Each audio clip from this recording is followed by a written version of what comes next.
Oh, good. Hello. Hi. Hi. Hello, my name is Mrs S'onqoba Vuba. I am the incredibly lucky mom of this one, Luzuko and Lucanyo. And today I have the incredible honor of having a feature on the Traveling Dad. Why, you may ask, I have the awesome pleasure of interviewing the Traveling Dad and, as you said, creating a pilot for the Traveling Dad and sharing a bit of what's to come. So, hello, Mr. Traveling Dad, Mr. Traveling Dad. Hello. How are you doing? Hello to you. Good. I'm good. I'm feeling good. I'm excited what we're starting. Awesome. And what this will mean, and hopefully what community will build. Awesome. So, tell the people out there a bit more about what this is about. What has actually led to you doing this Traveling Dad series? I think a couple of things, but really born out of being raised by a single mother, growing up in a context where just sort of examples of good men, firstly, examples of good dads or present dads, and just, whatever the opposite of broken families is, right?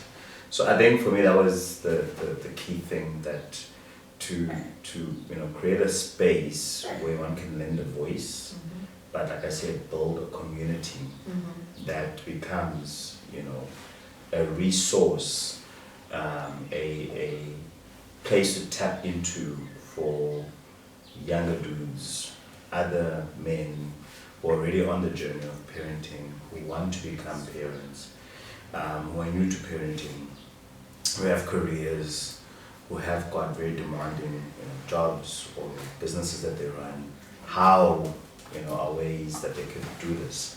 So it was really born out of that, and you would know, I happened to start accidentally a podcast called Conversations with Friends. During COVID, yes. And that's why I'm wondering why you're back here.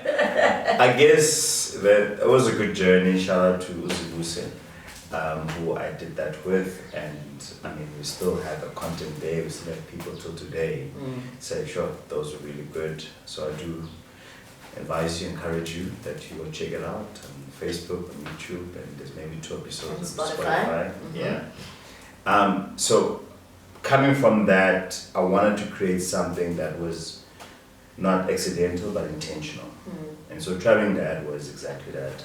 I wanted something that resonates with gents, that resonates with fathers who are very present, who are not very present, who are a bit more present but want to be, or a little bit present but want to be more present, and ones that haven't even embraced the journey but want tools. They want, hey, what am I in for? What are ways to do this? And it is about also, a space where guys can come to actually speak about the biggest secret or the unspoken truth of fatherhood, which is how it helps you to reparent yourself and heal some wounds and correct some of your own, I guess, misconceptions of what parenting is. It's not linear, it's not one template for all kids. It is really, in its dynamism, an opportunity to lead a young child to become one, who they're meant to be in the world, but number 2, to parent them into being a woman, to parent them into being a man. And that's really what it's about. Yeah, well, sounds exciting. So I'm going to ask a couple of quick fire questions. Don't overthink the answer, just say the answer. Let's keep it light. So, what's the one thing that has fundamentally changed for you that you thought you knew and then you had kids and it changed? How many kids I want? How many kids you want? Praise the Lord for that. All right. You're not supposed to have favorites, but if you had to pick a favorite, who's your favorite? There's no favorite. Okay, cool. If you think... I'm his favorite. You are his favorite. Where's Daddy? There's Daddy. There's Daddy. Hello, Daddy. Hi, Daddy. Hello. Cool. And then I guess Zuko's running a fever. Are you the let's rush to the ER or are you the let's wait it out? Let's medicate, wait it out, build an immune system. Sounds right. Sounds right. All right. Zuko wakes up at 3 a.m. in the morning. What's the best way to get him back to sleep?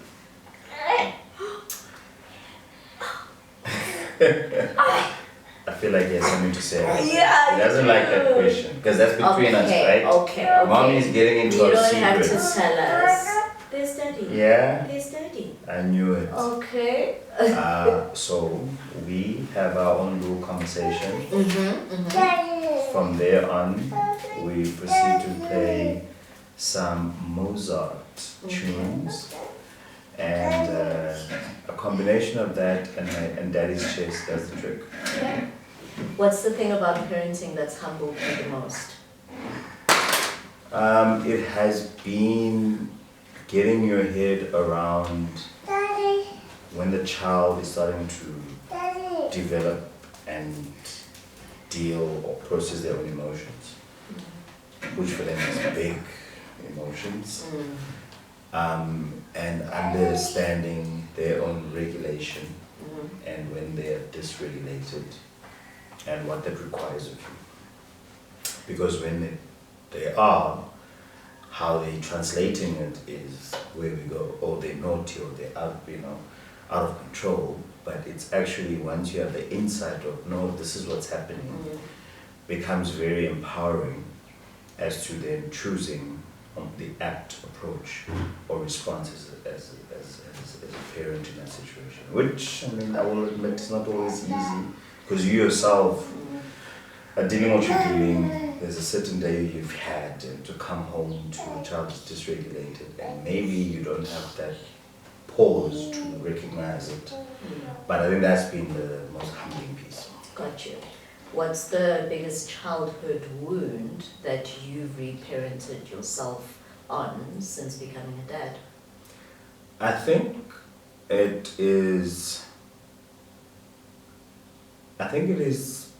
has been the voice you are in your child's life. Okay. A voice that actually would make you want to, as a child, lean into rather than, it represent all sorts of things that are not, make you feel good or, So I think that for me is probably the biggest one, yeah. Got it. Now, there's a reason why this is called the traveling dad, right? I don't know if you've ever counted, but how many countries have you been to?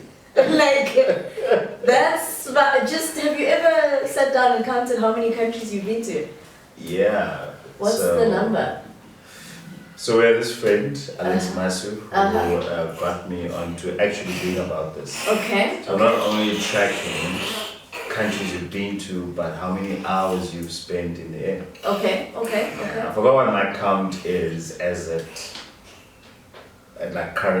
forgot what my count is at end of last year, but it was well over north of 50 hours.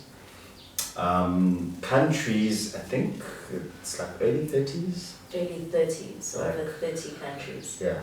And some you've been to way more than once. So I guess part of this whole traveling dad thing is the realities of being away, right? For work, for other commitments, other pursuits. What's that moment when you get back from a trip that makes it like all worth it? With kids. I think, just reflecting on it, there's nothing quite like it, love that you experience, like the reckless abandon, I like to call it, of the love from a child, for their dad. Who just looks and sees their world, and to you and to just how you see yourself in the world, like, I'm just this guy, and there's this person, you are everything, you are the Superman, you can, I even had this said to me by our firstborn, you can make this tree go sideways. Like, you can do it, Dad. Come on, you stop. So I think for me, coming home, that's always just, it's both the thing I look forward to, but I treasure the most, just being back with my family, loving the warmth of it. But just how they dance and scream and jump, and daddy, daddy, daddy it's unmatched, you know. And it's equally something that makes me sad for dads that don't get to experience that, you know. Gotcha. Whether for several reasons, or they're just not that present, but it's such a gift that I think it's actually something that I've been coining, that for men who want to experience unconditional love, have kids. Ooh, that's deep. Okay. They experience many other things in addition to the unconditional love, but all right. It's all worth it. Yeah. And I guess obviously this is about the trapping dad, but you know, us ladies are everywhere, so we're gonna be in the DMs, we're gonna be in the comment section, we're gonna be watching, of course, because we can't, as you sometimes say, we can't let you have your own thing. But it's fair. It is true. We'll be there. We're gonna be there. So I guess in light of that, what would be your parting message to moms or women, wives, moms, women who aren't wives or moms, who will be watching this platform? I think similar to conversations with friends, you know, we used to say it'll be both. It's kind of like a two-pronged wish. One where you respect the space, you respect that there aren't many places men can turn to, go to, where they feel safe to, you know, bear, you know, maybe not all of what's in their heart, but some vulnerability. So respect the space and not make it just another place where, you know, guys kind of then are validated and treat. And this is why even bother with these things, right? So that's one. The second thing would be, or the two-prong, is to come with the intention to listen. Okay. To come with the intention to walk away with insights. Like, if you actually sit back and you rest all your preconceptions and own understanding or presumptions and say, here's a very blank slate to me, learning about men, learning about their journey and how parenting is for them as fathers, I think would be a great win for us all and for society in general. Amazing. So thank you.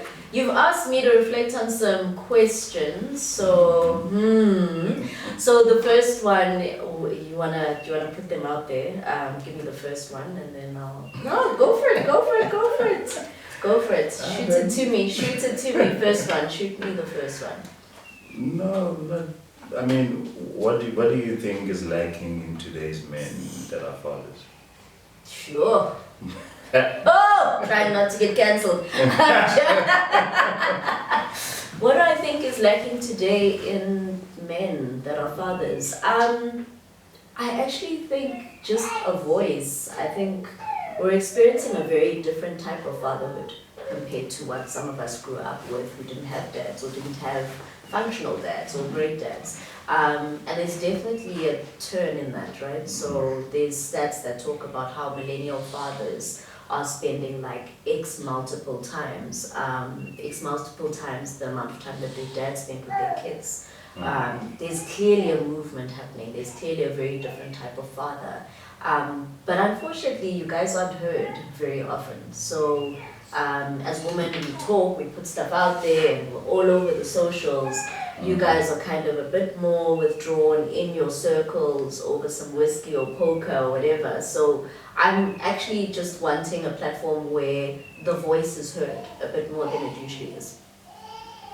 Why do you think we're withdrawn and not there? How? I didn't realize you're allowed to do follow-on questions. I think the withdrawal, I think it's a fundamental difference in men versus women. You guys are solution orientated. If there's a problem, you're gonna work through and find a solution. You're not gonna, like we do, babble to process it even if I don't get a solution. You and I have gone through this. I'm sharing this with you not for a solution, I just want you to listen. Please don't give me a solution. Whereas with you, it's like, okay, I hear you out and then I must present a solution, right? So I think we're just wired differently, and that means that we're more likely to speak and share and just vomit it out and then figure it out, whereas you guys are more likely to sit with it, process it, make sense of it, and find a solution, and that's kind of when you guys speak. But I also am not ignorant to the fact that society and kind of much of society, being the women in society, don't make it a safe space for you guys to speak and say things. So I mean, I get dragged sometimes when I share posts, reshare posts even, about men's mental load. So I mean, that's just case in point of what's out there. So I think there's reasons, some natural and some context driven, around why you guys don't really have that voice or aren't heard as much as you should be. So yeah, that's me. I was very tempted to jump on that and No. problem. That you guys can have another episode about that later. So your second question. But thank you for your honesty.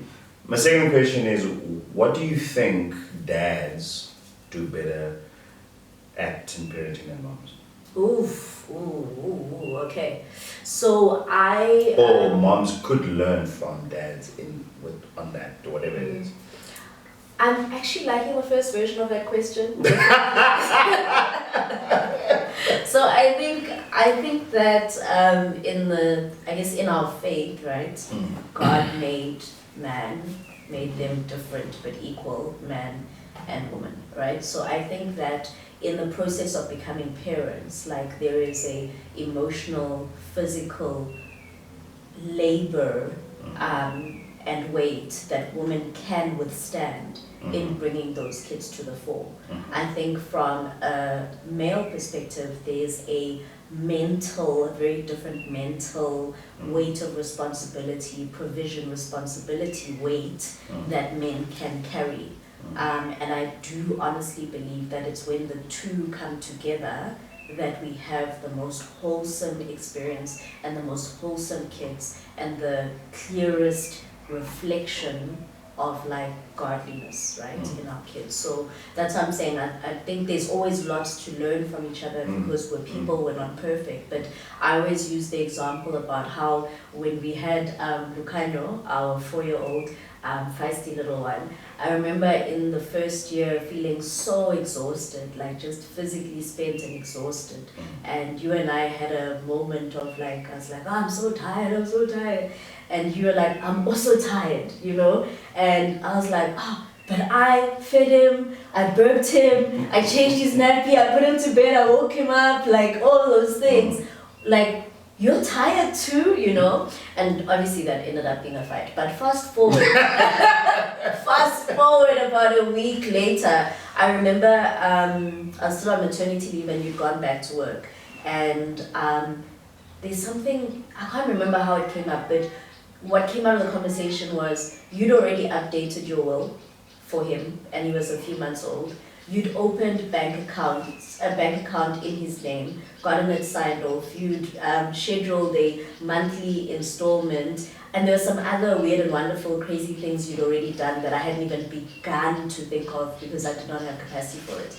And in that moment for me, it was like we're both tired, and that is equally tired, but how we've gotten tired is different, and that difference coming together is what results in the best outcome. So that's why I think, yes, there's lots that we can learn from each other, but there's also things that we do differently, and we shouldn't be trying to do things the same. We should be finding the beauty in the connection between how we do things differently. Beautiful answer. Didn't answer my question though, but we'll move on. No, really, very good take. The last one, quick fire take, would be, what is for you the highlight of being a boy mom? The highlight. I mean, it's humbling, but that's not the highlight. The highlight of being a boy mom is being able to play a very intentional role in the type of man that will exist in society. Where there's room for their emotions and the strength, there's room for their voice and their quiet, and also just being challenged on, potentially some of my own extreme beliefs about like equality or equity, and really being given an opportunity in front of me every day to create that young man in society that makes society more equitable for men and women. Right. Then, as a tradition of this space, the Traveling Dad podcast, we like to ask you, since you've been chatting to the Traveling Dad, whose reasons are outside of just, the career or job that is in that requires lots of travel. He is also a very budding traveler that you and I share in common, and that's what we afford our kids. So, I describe myself as the Traveling Dad. What do you describe yourself as? Sure. The what mom?